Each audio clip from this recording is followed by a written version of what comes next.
Šī ir Igaunijā ražota divānu tahta. Viņu var izmantot sēdēšanai, kā arī gulēšanai. Viņai ir ļoti labi tas, kad ir šie te spilveni, kurus pats var novietot, kurā vietā viņi ir nepieciešami. Var pamainīt virzienu, ļoti ātri noņemt. Ir ļoti labs gulēšanai.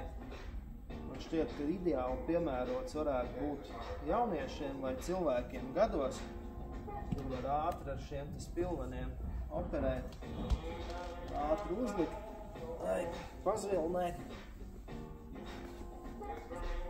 Pats rāms ir taisīts no koka, un guļamā platība šeit ir 1,5 m, garumā 2,05 m. Tahtē ir augstas koka kājas, līdz ar ko būs tāds viegls izskats, un arī robots varēs pabraukt apakšā un iztīrīt. Varat izvēlēties jebkuru no šiem te daudzajiem skaistajiem audumiem.